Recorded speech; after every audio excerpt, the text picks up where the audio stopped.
So today we are going to have a continuation of the topic. So today we are going to look at the percentage loss where we stopped last time. Percentage loss. So we are going to look at several examples to show us on the case study. So if you look at the first question here, we are told a trader sold an item or bought an item, bought a radio for 4,000 shillings and sold it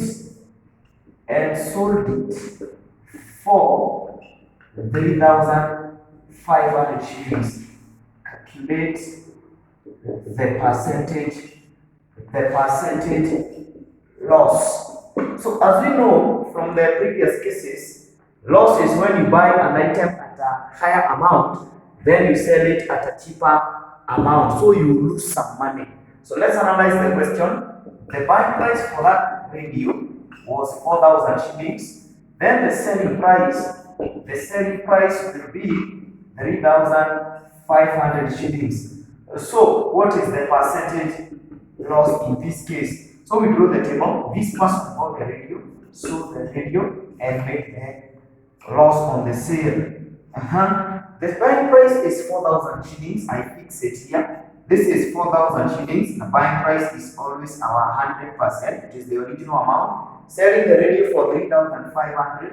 The selling price is 3,500. How much is the loss?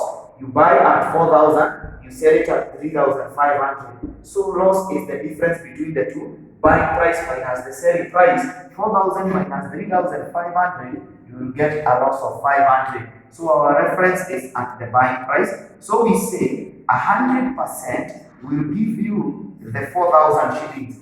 Calculate the percentage loss. What about a loss of 500 in terms of money? What percentage is that? Cross multiply. This is 100%. You multiply by 500 shillings.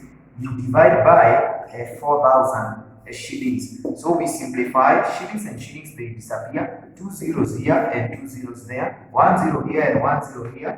So this is by 2 2 and by 2 5. 5 times 5, because I cannot simplify it further. 5 times 5, you will get 25. The denominator, we have our 2, and you will get your answer as 12.5% or 12.5%. That is the percentage loss at that case.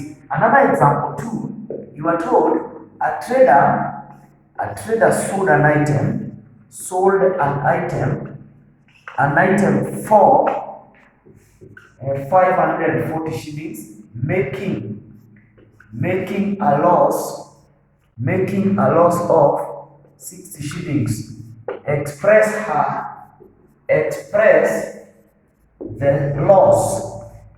the loss as a percentage. A trader sold an item for 540 shillings, making a loss of 60 shillings. Express the loss as a percentage. So we go, a trader sold the selling price. The selling price of the item is 540 shillings, making a loss of 60 shillings. Loss will be 60 shillings. What is the percentage loss? We go, this person bought the item before you sell it. He sold the item and made a loss. We fix this information in our table. The selling price is 540, which is part of this. 540, this one I know it is always 100%, making a loss of 60 shillings. The loss here is 60 shillings. So I use my common sense. For me to make a loss, I will sell less money. I had bought it more money. I have percent in this column, but I don't have any other percent. So I argue with the two given here. I have loss in terms of shillings and loss in terms of percent, in terms of the selling price in terms of shillings here. So I want the buying price in terms of shillings. So to get the buying price, because I had bought the item more, I'm definitely going to add the two. 540 plus 60, and this will give you 600. So our reference point is at the buying price. 100% will give you 600 shillings. What about your loss of 60 shillings? You cross multiply, divide. This is 100%. You multiply by 60 shillings. You divide by 600 shillings. Simplify shilling, 2 zeros here and 2 zeros here, by 6 1 and by 6 10. So the loss will be 10%. the loss will be 10% in that case. Another example 3, you are told a trader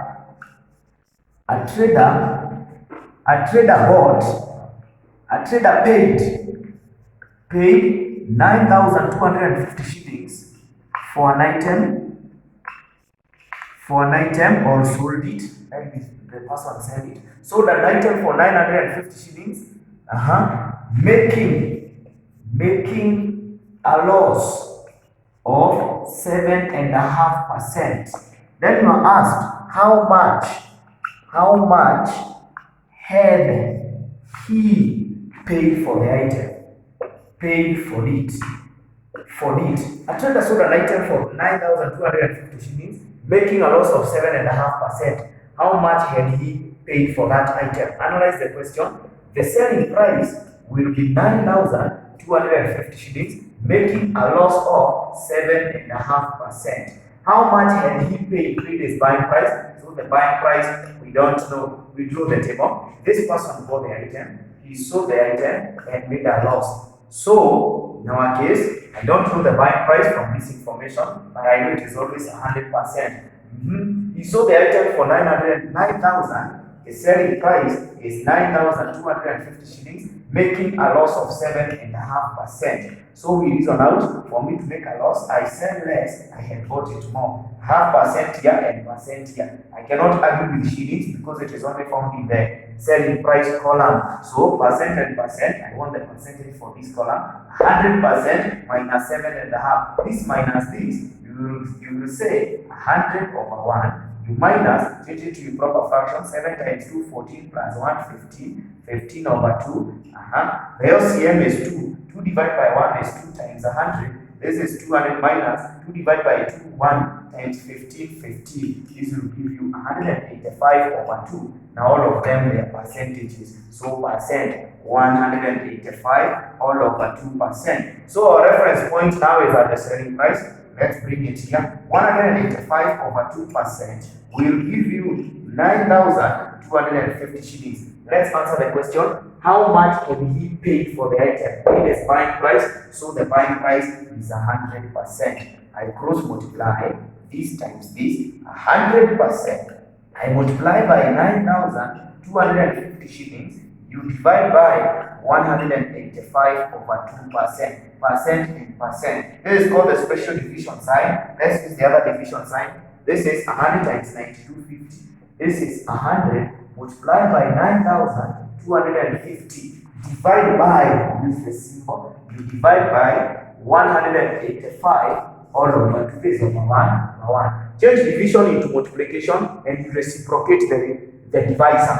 This is 100 over 1 multiplied by 9,250 over 1 times the reciprocal. This becomes the numerator, this becomes the denominator, which is 2 over 185. These two, they are connected. By 5 here, you will get 3 times because of 15, remainder 3. So you will get 7. By 5 here, 1 time because of 5, remainder 4, 42. 8 times because of 40, remainder 2, 5. And a 0. That 7 is a prime number, so it will go how many times to be 185? Just say by that 7 1 and by that 7 5 and a 0. So the buying price will be 1 times 5 5. 5 times 2, you will get a 10. How many zeros? 1 2 and a 3. So we have 1 2 3. So the buying price of that item will be 10,000 shillings. What if in the same case the examiner had asked me in part B, how much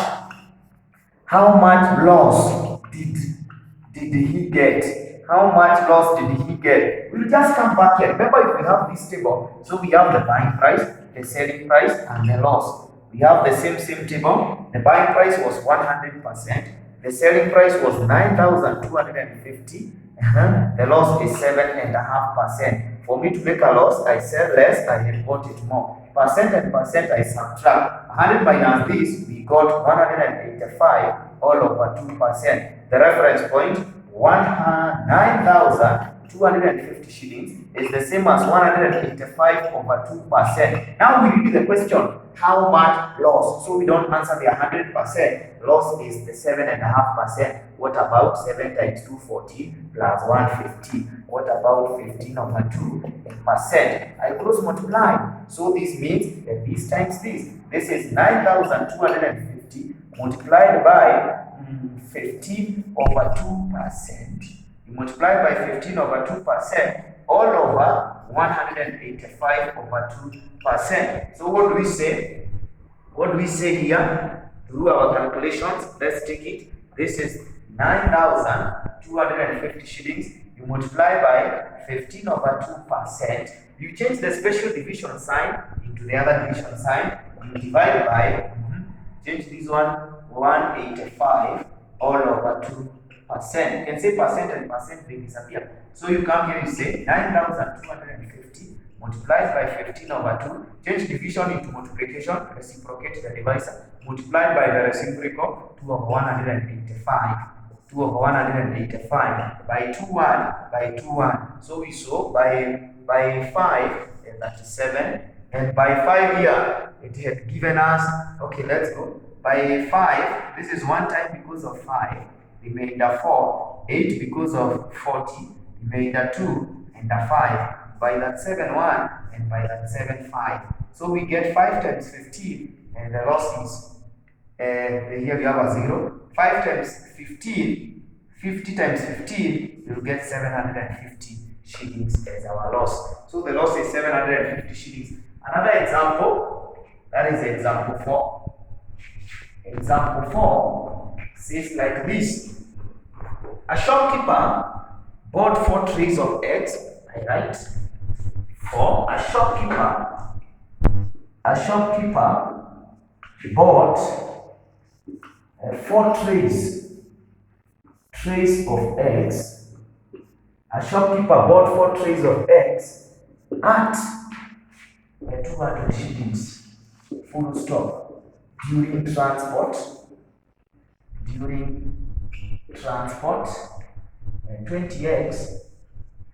20